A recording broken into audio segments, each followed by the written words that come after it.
साथियों, सभी को मेरा नमो बुद्धाय जय भीम। जैसा कि मैं देख रहा हूँ कि ये जो श्यामवीर शास्त्री है कुछ ज़्यादा ही उछल रहा है, तो इससे मेरा कहना है मैं आज कुछ सवाल लेकर के आया हूँ। इसके लिए अगर औकात है तुम्हारी तो हमारे प्रश्नों का उत्तर देना। समझ रहे हो मेरी बात को? अरे पहली तो बात एक ये है कि तू इतना बेसुरा बोलता है, तुझसे ज़्यादा अच्छे स्वर में तो कुत्ते भी भौंक लेते हैं। तू भौंकता है जैसे कि कुत्ते नहीं भौंकते हैं, उनके कोई कोई कुत्ते होते हैं तो भौंकने लगते हैं तो सही से आवाज़ नहीं निकलती है, लेकिन तू उन्हीं की भांति भौंक रहा है, तेरे मुख से तो सही से आवाज़ भी नहीं निकलती है। अरे पागल कहीं के, उल्टे सीधे शब्द बोलता है, तुझे शर्म आनी चाहिए। क्या तेरा धर्म यही सिखाता है? सोशल मीडिया पर जाकर के उल्टे सीधे किसी को कुत्ते साले बना देता है। तुझे तमीज़ नहीं है बात करने की? एक तो तेरी मूर्खता ये है, तू ललिता बौद्ध को मौसी बोलता है और ऊपर से अपनी मौसी को भी नहीं छोड़ रहा है। कह रहा है कि ओमवीर जी को बता रहा है कि नया नया माल देख करके जो है लालच आ जाता है। तो नया नया माल देख करके ओमवीर जी को लालच आ जाता है। तेरी मौसी है वो, तो तेरी मौसी क्यों ओमवीर जी के पास गई? पहले तो ये सोच। अपनी मौसी भी बोलता है और अपशब्द भी कहता है। तुझे तो शर्म आनी चाहिए। जब तूने अपनी मौसी कह दिया तो तुझे ऐसा बोलना नहीं चाहिए था। अरे पागल, कम से कम सोच कि तू क्या बोलता है क्या नहीं बोलता है। पहले तहजीब सीख बात करने की। रही बात सुनील बौद्ध की, तू कह रहा है सुनील बौद्ध बीच में कूद पड़े, तो जहां पर हमारे धम्म पे आंच आएगी वहां पर सुनील बौद्ध क्या, मैं क्या, कोई भी हर बुद्ध कथावाचक बीच में कूद पड़ेगा। समझ रहा है मेरी बात को?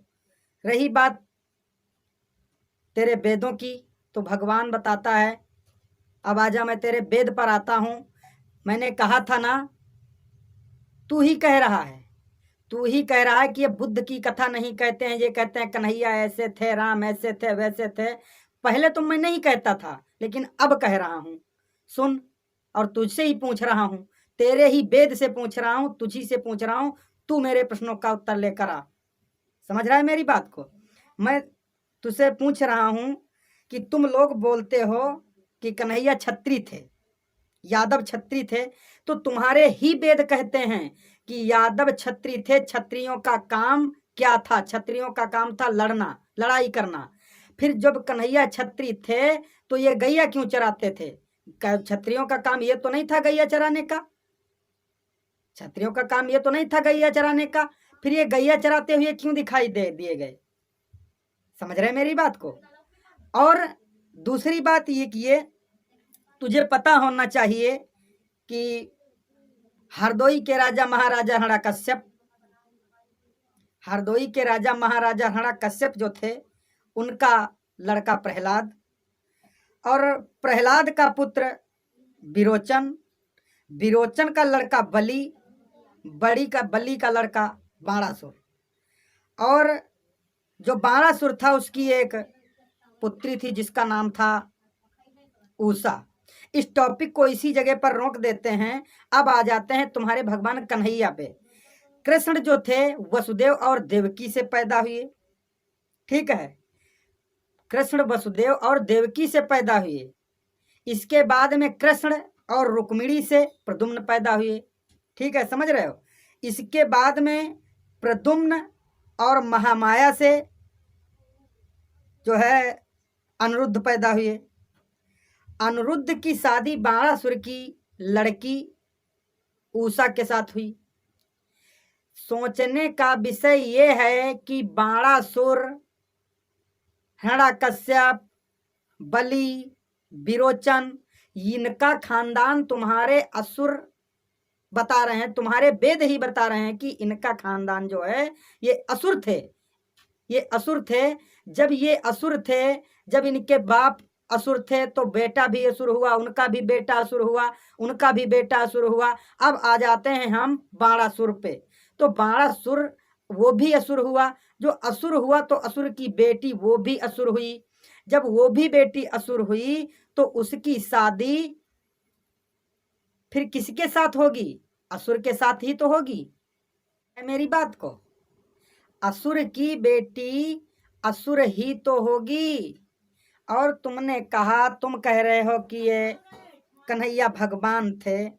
चलो मैं मानता हूँ कि 1 मिनट के लिए कि भगवान थे, लेकिन समझने का विषय ये आ रहा है कि कृष्ण और वसुदेव देवकी से पैदा हुए, कृष्ण और रुक्मिणी से प्रद्युम्न पैदा हुए, प्रद्युम्न और महामाया से अनिरुद्ध पैदा हुए।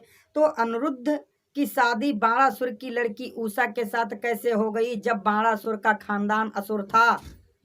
भाई, शादी और विवाह तो बराबरी में होते हैं, एक जाति धर्म में होते हैं। मैं नहीं कहता हूँ, सारे लोग कहते हैं, तुम भी कहते हो। समझ रहे हो मेरी बात को? इसके बाद आ जाइए, मैं आपको बता रहा हूँ कि जो है, ये बताइए आप श्यामवीर जी, मैं तुझी से पूछ रहा हूँ, तू ज़्यादा कुछ भौंक रहा है। मैंने तुझसे जो है अच्छी तरीके से मैं पेश आ रहा हूँ तुझसे, और तू बकवास करता है। मेरी बात को ध्यान से सुन, अगर तेरी औकात है तो मेरे प्रश्नों के उत्तर लेकर के आना। तू नहीं बल्कि सारे लोग कहते हैं कि कंस एक असुर था। तेरे वेद कहते हैं, तू भी कहता है, कथा में कहता होगा कि कंस असुर था। जब कंस असुर था तो कंस की बहन जो हुई वो कौन हुई? वो भी असुर हुई। वो भी असुर हुई, उससे जो बेटा पैदा होगा वो भी असुर हुआ। तू कह रहा है कि कन्हैया भगवान है। अगर कन्हैया भगवान है, कंस असुर था, उसकी बहन असुर हुई, और असुर का बेटा असुर ही तो होगा। असुर नहीं होगा तो और क्या होगा? तू कह रहा है कि वो भगवान है। अब ये तू प्रमाण लेकर के आ कि असुर की बहन असुर और असुर का बेटा कौन हुआ? तू हमें बता। तुझसे पूछ रहा हूं नालायक, तू ज्यादा भौंकता कमीने।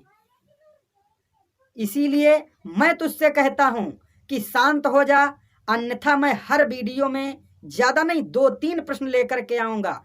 तू क्या, तेरे बाप के बाप उत्तर नहीं दे पाएंगे हमारे।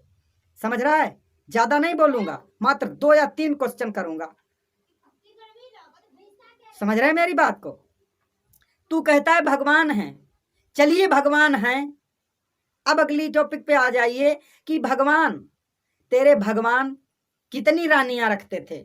16,108 रानी। अरे सोचो, एक वर्ष में दिन कितने होते हैं? 365 दिन होते हैं। एक वर्ष में 365 दिन होते हैं। 16,108 रानियां थी।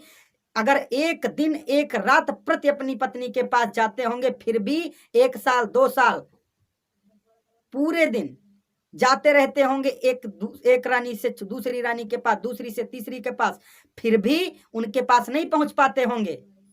हमें लग रहा है जीवन भर इन्होंने जो है यही किया, जीवन भर एक से एक जो है रानी ढूंढते रहे, और तू भगवान बता रहा है। मैं मानता हूं कि भगवान, तू कह रहा है भगवान है, लेकिन मैं इस बात को पूछ रहा हूं कि अगर भगवान हैं, तू कहता, तेरे वेद कहते हैं भगवान, अच्छी बात है भगवान है, लेकिन ये बता, कंस असुर था, कंस की बहन असुर थी, असुर का बेटा जो पैदा होगा वो कौन होगा? तू अपने को बताता है, तू, तेरी जो जाति है, तू उसी जाति, तू, तेरा बेटा पैदा होगा वो भी तेरी जाति का होगा, उसका भी बेटा जो पैदा होगा वो भी तेरी जाति का होगा। तो हमें ये प्रमाण लेकर के आ, तू ये हमें जवाब दे कि कंस असुर था, कंस की बहन असुर, और उसकी भी, उसका पुत्र जो हुआ वो कौन हुआ? इस बात का जवाब देना अगर तेरी औकात है, और अगर न जवाब दे सक तो चुप हो जा, अन्यथा अगली वीडियो में ऐसे सवाल लेकर के आऊंगा तो तेरी हालत खराब हो जाएगी। समझ रहा है कमीने? इसी के साथ साथियों, सभी को नमो बुद्धाय, जय भीम। मिलता हूं अगली वीडियो क्लिप में। अगर ज्यादा भौंकेगा ये तो